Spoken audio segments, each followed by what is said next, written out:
Hello friends. Welcome back to another learning video of money mindset. आज हम बात करेंगे कि इंडेक्स में क्या हो रहा है। निफ्टी फिफ्टी और बैंक निफ्टी के चार्ट को डिटेल में एनालिसिस करेंगे। कहाँ पे अपॉर्चुनिटीज बन रही है, वर्ल्ड मार्केट डेटा क्या बता रहा है, जहाँ पे हमें कोशिश किस सेक्टर में होना है, कहाँ पे हम अभी अपॉर्चुनिटीज फाइंड करके अपना कैपिटल को शिफ्ट कर सकते हैं, पोर्टफोलियो को शिफ्ट कर सकते हैं फॉर प्रॉफिट ऑफ 35%, 50%, 100%। तो वहां पे भी हम बात करेंगे। जो हमारा फेवरेट सेक्टर है, जो हमारा फेवरेट इंडेक्स है, जो मैंने पिछले 2-3 वीडियो में बार बार बोला है, तो उस सेक्टर्स की आज डिटेल एनालिसिस करेंगे। उस सेक्टर के जितने भी अच्छे अच्छे स्टॉक्स निकल के आ रहे हैं, जहाँ पे अपॉर्चुनिटीज बन रही है, वहां पे भी हम आज बात करेंगे। तो चलिए शुरू करते हैं। दो चार्ट की कंपेरिजन।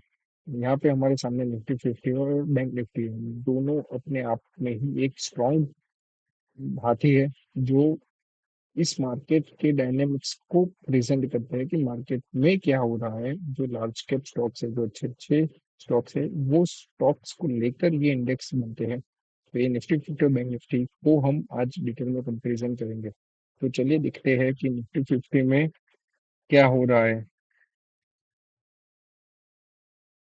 तो निफ्टी फिफ्टी में देखेंगे कि इसने अपना एक हाई बनाया था 23,720 का। एक्चुअली डाउन ट्रेंड में था, पर डाउन ट्रेंड में जो लेटेस्ट हाई बनाया था 23,740 का। तो वो जो डाउन ट्रेंड में उसने हाई बनाया था, उसको हम पहले मार्क करते हैं।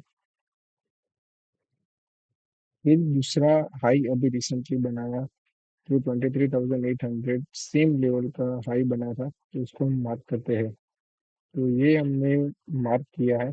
यहाँ पे मैंने एक हॉरिजॉन्टल लाइन भी खींच ली है। वहाँ पे हमें पता चल गया कि एग्जैक्टली रेजिस्टेंस लेवल से निफ्टी ने इस बार भी रेजिस्टेंस लिया, और वहां से मार्केट में फीडबैक आया, और मार्केट एक करेक्शन मोड में या फिर डाउन ट्रेंड में वापस से स्टार्ट हुआ। इस चीज को हम डिटेल में देखें तो हमारा अगला सपोर्ट जो बन रहा है, वो है 22,800 के लेवल के ऊपर। तो 22,800 के लेवल पे आके अगर मंडे मार्केट इसके नीचे क्लोज होता है, तो हमें आने वाले दिनों में देखना पड़ेगा कि मार्केट यहाँ से डाउन ट्रेंड में और 21,900 के लेवल तक उसके लिए ओपन हो जाएंगे। तो ये चीज के सामने हम कंपेयर करें कि बैंक निफ्टी में क्या हो रहा है। बैंक निफ्टी में सेम दिनों में वहां पे इसने अपना एक हाई बनाया था 50,500 के लेवल पे, उसको भी हम मार्क करते हैं। फिर जब मार्केट में रैली आई, मार्केट में मार्च महीने में जो रैली आई, वहां पे उसने अपना जो हाई बनाया था वो हाई को ब्रेक किया, जहाँ पे निफ्टी फिफ्टी ने उसके हाई को ब्रेक नहीं किया, वहां पे रेजिस्टेंस लिया। बैंक निफ्टी ने उस हाई को ब्रेक किया, रिटेस्ट किया, और वापस से वो हाई पे पुल बैक लेके वापस से वो चलने की कगार पे है। तो ये चीज हमें क्या दिखाती है, हमें बैंक निफ्टी में स्ट्रेंथ दिखाई दे रही है। हालांकि ये जो लेवल है 51,880 का, वो लेवल पे एक रेजिस्टेंस और है। इस लेवल के ऊपर का जब क्लोजिंग देगा और उस लेवल के ऊपर सस्टेन करेगा, तो बैंक निफ्टी एक अगले हाई की ओर चला जाएगा, जहाँ पे हमें निफ्टी बैंक के जो जो सेक्टर के अच्छे अच्छे स्टॉक्स है, वहां पे हमें अपॉर्चुनिटीज दिखाई देंगी। अभी निफ्टी बैंक के साथ हम एक और इंडेक्स को देखेंगे, जो है निफ्टी फाइनेंशियल सर्विसेज, जहाँ पे उससे और अच्छा पैटर्न दिखाई दे रहा है।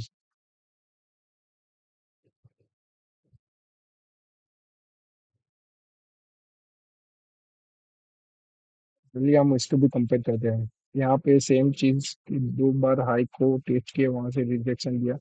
जहाँ पे ये ऑल टाइम हाई के ऊपर जाके इसने ऑल टाइम हाई का ब्रेकआउट कर दिया है। 24,909 का लेवल है, ऑलमोस्ट 24,900 का लेवल है। तो उस लेवल को इसने ब्रेकआउट किया, टॉप पे से अभी पुल बैक लिया। पुल बैक लेने के बाद यहाँ पे भी स्ट्रेंथ दिखाई दे रहा है, जहाँ पे निफ्टी डाउनवर्ड मोमेंटम में दिखाई दे रहा है। निफ्टी फाइनेंशियल सर्विसेज जो है, हमें अपना ऑल टाइम हाई के ऊपर सस्टेन होता हुआ दिखाई दे रहा है। तो ये एक सेक्टर है जहाँ पे अगले आपके 6-7 महीने या एक साल में अच्छा पैसा बनने की प्रोबेबिलिटी ज्यादा है। तो ये प्रोबेबिलिटी गेम है, प्रोबेबिलिटी ऑफ विनिंग जहाँ हाई है, वहां पे हमें कैपिटल को शिफ्ट करना चाहिए। जो एक सेक्टर है जो मेजर इम्पैक्ट होगा इस यूएस टैरिफ की वजह से, वो है निफ्टी आईटी। तो निफ्टी आईटी को हम देखेंगे तो यहाँ पे देखो निफ्टी आईटी में हमने इस लेवल पे, हमारा एक वीडियो भी है कि आप निफ्टी फार्मा निफ्टी आईटी में लॉस नहीं करना चाहते हैं, तो इस लेवल पे हमने एक वीडियो बनाया था। वहां पे हमने बोला था कि ये लेवल का ब्रेक डाउन के बाद आप निफ्टी आईटी में प्रॉफिट बुकिंग के लिए देख सकते हो। देखिए आप यहाँ पे जो लेवल्स टूटा है 42,900 का लेवल, वहां से लेके निफ्टी का इंडेक्स आईटी का कितने करेक्ट हुआ है। तो यहाँ तक हमें होल्ड करने से हमारा पूरा प्रॉफिट जो यहाँ पे बना था वो वाइप आउट होके हम लॉस में दिखाई दे रहे होंगे। तो ये चीज है जहाँ पे प्रॉफिट बुकिंग कहाँ करनी चाहिए वो हमें चार्ट इजीली और अंडरस्टैंडेबल वे में दिखाता है। तो ये एक चीज है जहाँ पे हमने बोला था निफ्टी एंटी और निफ्टी फार्मा दोनों में कि अपना जो लेवल है, जो सपोर्ट लेवल है उसको ब्रेक डाउन करें। वहां पे आप प्रॉफिट बुकिंग के लिए देख सकते हो। तो अगर जिसने हमारा वीडियो देखा होगा डिटेल में और उसको फॉलो किया होगा, तो वहां पे आपने अपना प्रॉफिट को सिक्योर किया होगा। जनरली होता ऐसा है कि 80% लोग जब हम बोलते हैं तब उसको फॉलो नहीं करते हैं, उसको जब इस लेवल पे डाउन में आ जाता है तब वहां पे हमारे पास हाथ में हमारे पास डिसीजन लेने के लिए कुछ होता नहीं है। वहां पे हमें वो स्टॉक्स को लेके रखना पड़ता है जब तक वापस से रिवर्सल आए। कब आएगा किसी को नहीं मालूम है। ये अपना जो लास्ट सपोर्ट है 32,700 का, उस लेवल से वो वापस से चलने लगे तो अच्छी बात है, नहीं चला लेकिन यहाँ पे प्रोबेबिलिटी नहीं है, कंटिन्यूस डाउन ट्रेंड है। यहाँ पे निफ्टी ने रिवर्सल अच्छा दिया, आईटी ने रिवर्सल भी अच्छा नहीं दिया था। तो ये चीजें जहाँ पे हमें इस सेक्टर के स्टॉक्स में अभी थोड़ा अवॉइड करना चाहिए। हमें इन्वेस्ट करना है लॉन्ग टर्म में आईटी के स्टॉक्स। तो पहले एक्चुअली ऐसा बेस बनना चाहिए। बेस बनने के बाद उसके ब्रेकआउट के ऊपर रिवर्सल प्रॉपर कंफर्म हो, उसके बाद ही हमें आईटी सेक्टर के स्टॉक्स में इन्वेस्ट के लिए दिखना चाहिए। निफ्टी मेटल सेक्टर का जो है वहां पे भी हमें रिवर्सल दिख रहा था, पर उस रिवर्सल को उसने सस्टेन नहीं किया। वहां से लेके निफ्टी मेटल इंडेक्स 6% डाउन है। तो टाटा स्टील हो गया, फिर वेदांता हो गया, वो सारे अच्छे अच्छे स्टॉक थे, वो 7 से 8% डाउन थे फ्राइडे को। तो ये जो सारे सेक्टर्स में डायरेक्ट इम्पैक्ट आया हुआ है, तो उस सेक्टर से आप थोड़ा अवॉइड करिए। और ये टाइम पे आप अपने पोर्टफोलियो को रिस्ट्रक्चर कीजिए। और या फिर आप अपना न्यू इन्वेस्टमेंट दिख रहे हैं, तो मैंने जो आपको कंपैरिजन करके दिखाया निफ्टी फाइनेंशियल सर्विसेज और निफ्टी बैंक को निफ्टी 50 से, इस कंपैरिजन के बेसिस पे, इस लॉजिक के बेसिस पे आप अपने इन्वेस्टमेंट को बैंकिंग सेक्टर या फाइनेंशियल सेक्टर्स के ऊपर स्विच कर सकते हो। तो अब चलिए अब हम बात करते हैं कि निफ्टी फाइनेंशियल सर्विसेज में कौन कौन से स्टॉक्स आते हैं।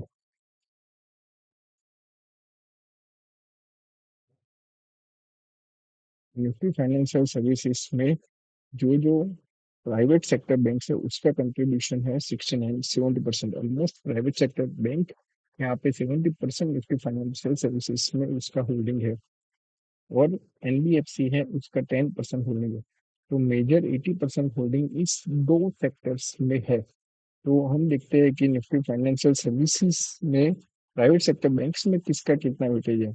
एचडीएफसी बैंक का 32% है, आईसीआईसी बैंक का 22% है।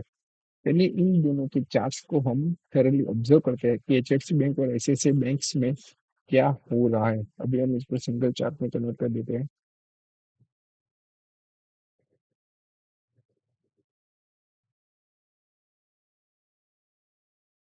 देखिए एचडीएफसी बैंक को पहले मैं वीकली टाइम फ्रेम में लगा देता हूँ, तो वहाँ पे हमारा लॉन्ग टर्म का पिक्चर क्लियर होगा। एचडीएफसी बैंक जो प्राइवेट सेक्टर के 32% वेटेज है फाइनेंशियल सर्विसेज में, वहाँ पे लॉन्ग टर्म में तो ट्रेंड है। बट पिछले 22 से लेके 25 मतलब 3 साल तक उसने इतना रिटर्न नहीं दिया है। वो साइडवेज एक कंसोलिडेशन जोन में ही मूव कर रहा था। इसका 1700 का लेवल था और बॉटम में 1440 का लेवल था, वो उसके बीच में ही उसने पूरे 3 साल कंसोलिडेशन किया हुआ है। अभी इस जो कंसोलिडेशन लेवल है जहाँ पे वो मल्टीपल टाइम रिजेक्शन ले रहा था, यहाँ पे हम मार्क करते हैं कितनी बार इसने ये 700 के लेवल पे रिजेक्शन दिया। तो एक ये लेवल है, एक बार रिजेक्शन लिया, फिर दूसरी बार रिजेक्शन लिया, फिर तीसरी बार लिया, फिर चौथी बार लिया, फिर यहाँ पांचवी बार रिजेक्शन लिया, फिर छठी बार लिया, सातवीं बार, 8वीं बार रिजेक्शन लिया, यहाँ पे ब्रेकआउट दिया, सस्टेन नहीं किया, वापस से नीचे आ गया। यहाँ पे आप देखिए कि ये जो रिजेक्शन लेवल है, 8 बार रिजेक्शन लेने के बावजूद यहाँ पे जो वीकली कैंडल है बुलिश रूल उसकी, उसके ऊपर उसके बाद की 2 वीकली कैंडल भी उसके ऊपर सस्टेन कर रही है। मतलब पिछले 3 वीक से जो उसका मेजर रेजिस्टेंस था, यहाँ पे एक भी वीकली कैंडल ने क्लोज नहीं किया था, इस यहाँ पे किया, फिर ब्रेकडाउन पे आ गया। तो ये चीज है जहाँ पे हमें एचडीएफसी बैंक एक स्ट्रॉन्ग कंटेंडर निकल के आ रहा है, जहाँ पे हम इन्वेस्ट करने के लिए देख सकते हैं। अभी हम डेली टाइम फ्रेम पे आ जाते हैं, यहाँ पे एक और रेजिस्टेंस लेवल है डेली टाइम फ्रेम पे। हमें या तो फिर इसका ब्रेकआउट करके सस्टेन किए करे, तब हमें एंट्री के लिए देखना चाहिए। और फिर और एक पुलबैक आए, पुलबैक इसके ऊपर होना चाहिए, मतलब इस लेवल के ऊपर का पुलबैक हो और पुलबैक के बाद वापस से चलना शुरू करे, तब हम एंट्री बना सकते हैं। हमारे हिसाब से ये एक बैंक ऐसी है जहाँ पे हमें अपने इन्वेस्टमेंट को देखना चाहिए, जहाँ पे ये बैंकिंग सेक्टर है, मतलब वहाँ पे एक्सपेक्ट नहीं कर सकते हैं कि तुरंत 50% 100% रिटर्न बन जाएगा। बट यहाँ पे कंपेरेटिवली दूसरे सेक्टर्स में जो डाउनफॉल आता है, जो करेक्शन आएगा, उसके हिसाब से यहाँ पे स्ट्रॉन्ग कंटेंट निकल के आता है कि जहाँ पे हम इन्वेस्टमेंट करके यहाँ पे हमारा प्रॉफिट को ग्रो कर सकते हैं। धीरे धीरे होगा बट कैपिटल को प्रोटेक्ट करके ये सेक्टर है जो हमें प्रॉफिट दे सकता है। ऐसे ऐसे बैंक को देखते हैं। ऐसे ऐसे बैंक में हम वीकली टाइम फ्रेम पे अगर चले जाए, वीकली टाइम फ्रेम पे ये कंटिन्यूस अप ट्रेंड में है, जहाँ पे एचएफसी बैंक कंसोलिडेट कर रहा था। मल्टी ईयर ब्रेकआउट उसको बोल सकते हैं, जहाँ पे ऐसे ऐसे बैंक ने अपना एक स्ट्रॉन्ग परफॉर्मेंस दिखाई दे रहा है चार्ट पे। तो यही है जो प्राइस फॉलो करते हैं, जो चार्ट है वो सुपीरियर है। वहां पे हम फंडामेंटल तो दोनों बैंक के अच्छे, बट चार्ट में जो प्राइस एक्शन दिखाई दे रहा है, यहाँ पे हम देख सकते हैं कि बड़े बड़े इंस्टीट्यूशनल इन्वेस्टर है, एफआईज है, या फिर जो फॉरेन में इन्वेस्ट करते हैं एफपीआई है, वो लोग कैसे इन्वेस्ट कर रहे हैं। अभी हम डेली पे आ जाते हैं, तो डेली पे यहाँ पे जो उसने ऑल टाइम हाई 3 बार बनाया था, हम उसको मार्क कर देते हैं। एक बार सितंबर में बनाया, अक्टूबर में एक बार हाई बनाया, दिसंबर में सेम हाई से रिजेक्शन लिया, वापिस एक डाउन ट्रेंड तो नहीं बोल सकते, बट ये एक फुल बैक टाइप था। फुल बैक के बाद डब्ल्यू पैटर्न बनाने के बाद, डब्ल्यू पैटर्न का जो बेस है उसका ब्रेकआउट दिया, ब्रेकआउट देने के बाद एक फुल बैक आया, फुल बैक के बाद अभी वापस से चलना शुरू कर रहा है। तो इसका जो मेजर लेवल है, वो मेजर लेवल निकल के आता है 1351 का। तो 1351 के ऊपर अगर ऐसे से बैंक स्टेबल होता है, तो यहाँ पे हम एक स्विंग या फिर हम पोजिशनल ट्रेड के हिसाब से ऐसे ऐसे बैंक में अपने कैपिटल को डिप्लॉय कर सकते हैं, बेस्ड ऑन चार्ट एनालिसिस और जो सेक्टर्स के स्टॉक्स परफॉर्म कर रहे हैं उसके हिसाब से। तो हमने 2 बैंक को देख लिया है। अभी हम देखते हैं कि निफ्टी में फाइनेंशियल सर्विसेज में एनबीएफसी कंपनीज कौन सी है।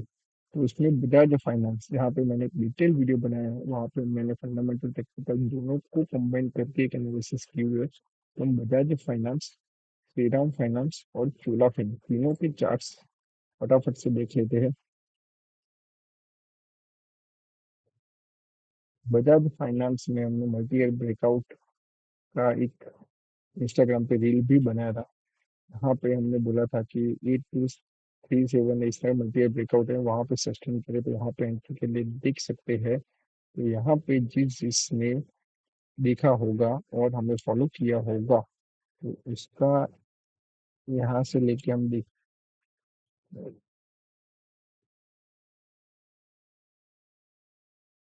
उसका हम यहाँ से लेके देखे तो 7-8% का रिटर्न बना होगा। अभी इसने पुलबैक किया, वापिस से इसकी वीकली कैंडल देखे तो एक स्ट्रॉन्ग बुलिश दिखाई दे रहे हैं कि वहाँ पे ये और परफॉर्म करने के चांसेस है। तो समझदार को इशारा ही काफी है। अब डेली टाइम फ्रेम में देखिए तो डेली टाइम फ्रेम पे भी मस्त ब्रेकआउट दिया है, ब्रेकआउट देने के बाद रिटेस्ट किया है, और इसने अगला जो लो बनाया है वो प्रीवियस लो से ऊपर ही बनाया है। तो यहाँ पे हम देख सकते हैं कितना स्ट्रांग है बजाज फाइनेंस फाइनेंशियल सर्विसेज के सेक्टर्स में।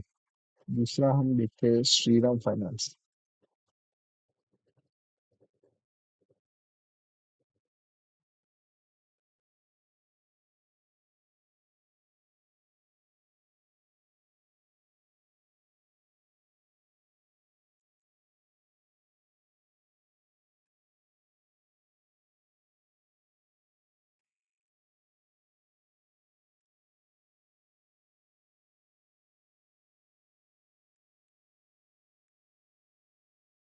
श्रीराम फाइनेंस को हम देखें तो वो भी अपने ऑल टाइम हाई के लेवल के अराउंड ही मूव कर रहा है।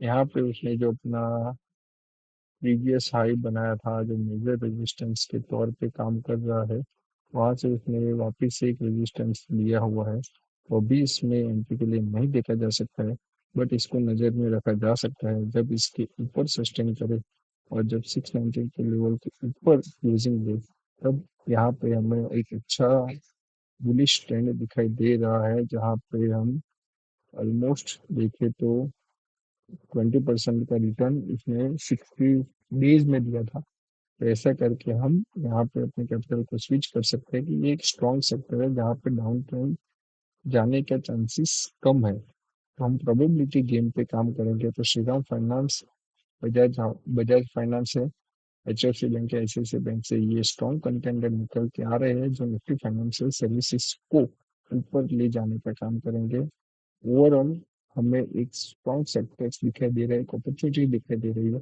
जहाँ पे हम अपने फाइनेंस को, हम अपने कैपिटल को चेंज कर सकते हैं।